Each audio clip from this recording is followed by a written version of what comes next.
So it's about discipline and not being worried about being weird or strange. Smart viewers, this is the winner from the previous episode. Congratulations to you.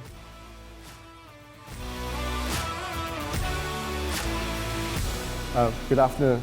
Thank you for coming to this Good Talk Business Law at BINUS. Thank you very much for coming and hearing me out. So I'll be talking about why do you want to consider working in an international law environment.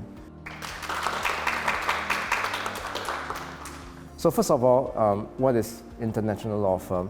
Most of these are coming from USA, Europe, or Japan. They will grow from the early days when they are only in their home country. They'll set up branches because their clients are going overseas. So they want to be able to be in these other countries, such as Indonesia, China, or any other country like Malaysia, to be able to manage their clients' business. So as they grow, they will also need to hire local lawyers, and these local lawyers will join them.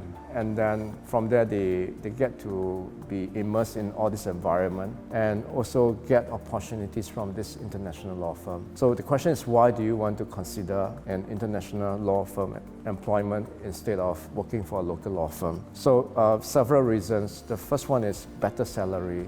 They tend to pay better. You will hear from friends that can be 2 times better than what the local law firms are paying. And it's a more transparent structure of pay so that you know where you're going. So this brings me back to the next point. So the advancement is more structured. You will be given objectives each year, and there'll be annual review to see how you're progressing. And there'll be training along the way. So it's all-round training. So they teach you about what's the latest law development, and they also teach you about how to market to clients, writing content, writing articles to promote the business. So all these are good for your own overall personal development. So after all this, when you look at yourself and then you compare yourself to a situation where you are just working in a local law firm doing the local work such as divorce, crime, and some dispute, I think overall you feel more satisfied and more rewarded, and you get to see the world because I forgot to mention that there will be all this opportunity for overseas attachment,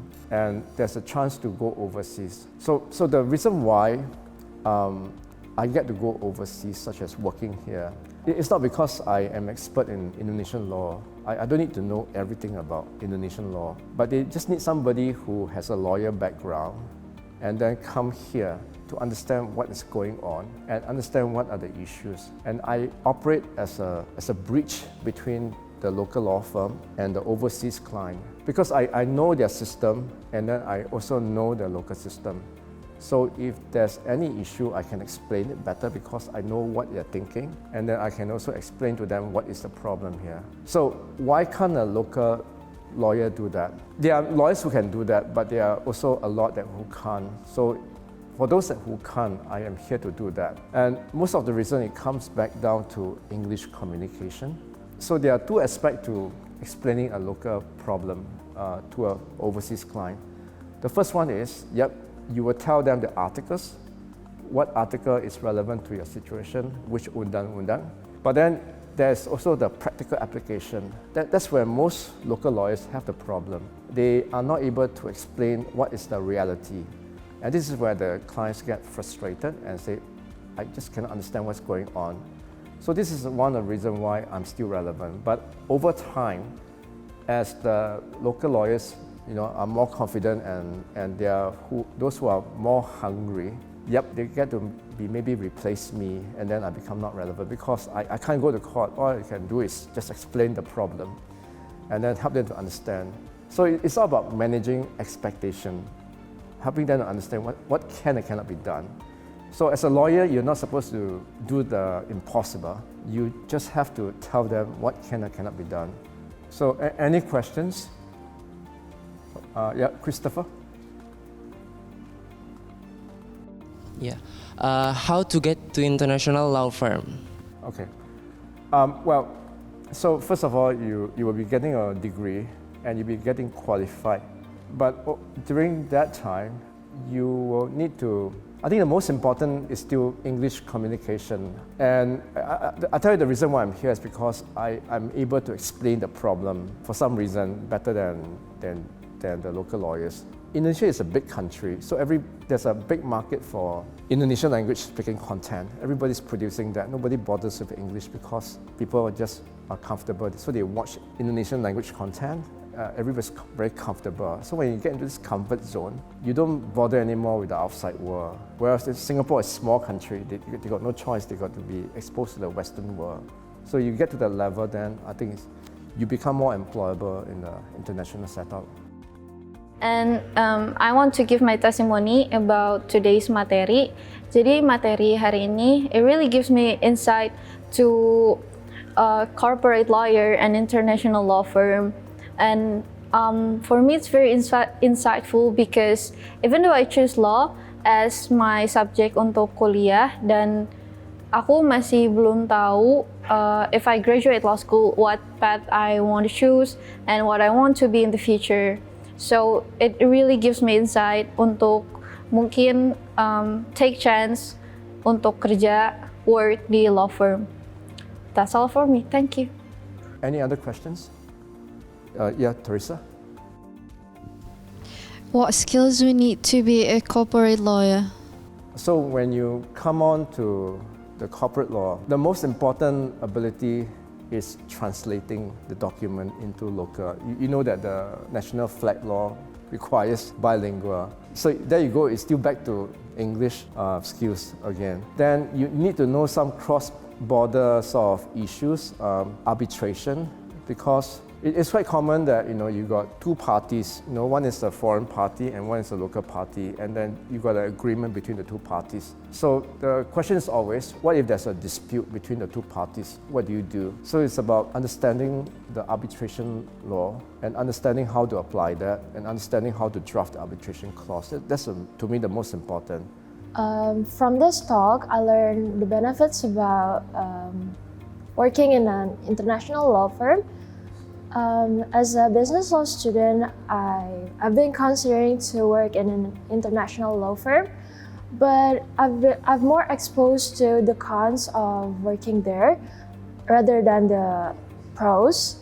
But now I know the pros and cons, and I know how to get in, so I can prepare that from now. Any other questions? Yeah, Joshua? Question is, how about a law career choice? Can you tell us about your experience during your law career? Thank you.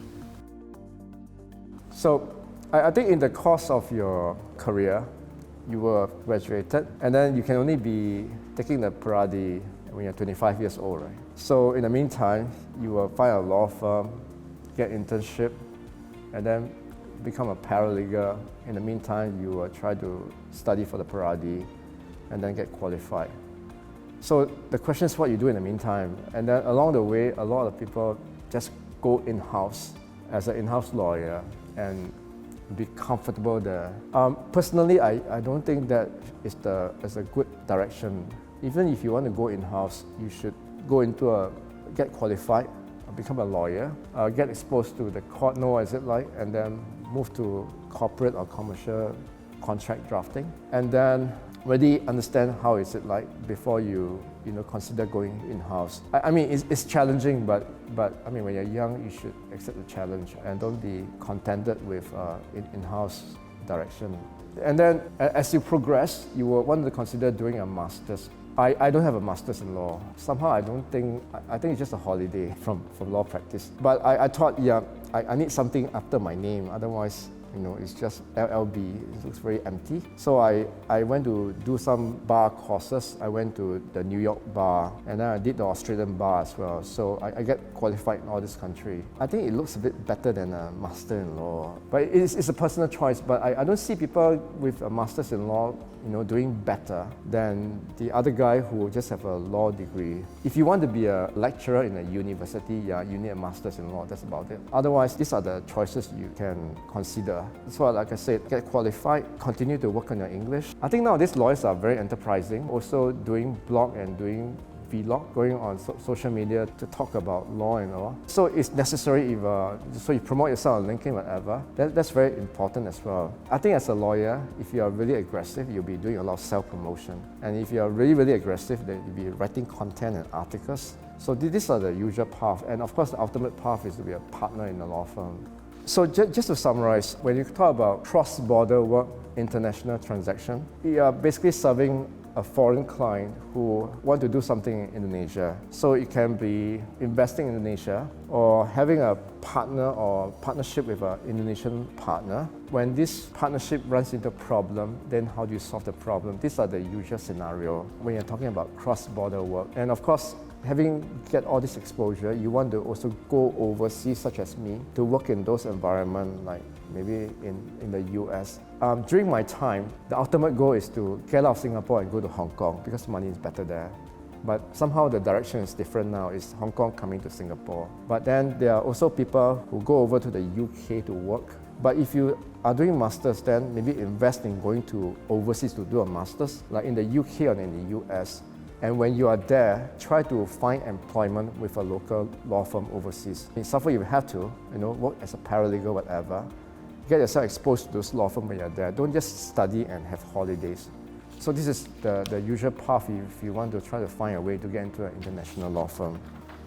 So again, the most important skill is English communication. And I don't believe in signing up with Wall Streets. I think it's a waste of time, waste of money. It's all about self-discipline, reading every day. I give you the example of the China boy who came to Singapore and just read 2 pages of the dictionary every day. That's a less painful way. You just have to read some novel. And if you're more disciplined and aggressive, read a law report from England or US every day. Just spend half an hour, 15 minutes. And if you do that after 6 months or more, I'm sure you'll get there. The proficiency will jump. So it's all about self-discipline and about talking out, speaking with confidence. Again, you can do that by reading out loud for like 5 minutes every day. So it's about discipline and not being worried about looking weird or strange. So I said just the last point. I'm saying with all respect to people here, I think everybody is hardworking here. But for some reason, the comfort zone is that we all switch into Indonesian mode in the talking to each other on a day-to-day basis. So you have to try to break out of this environment. Even if you don't have English-speaking friends, set yourself, like half an hour every day, just reading before you sleep, some content. Even if you can't, it's very boring, very hard to read, just do it every day. That's the only way to get out of this mode. Yep, thank you.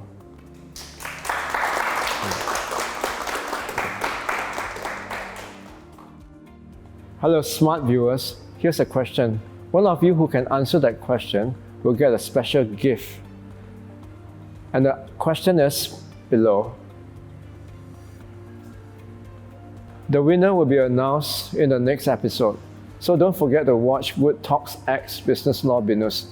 Thank you very much, smart viewers.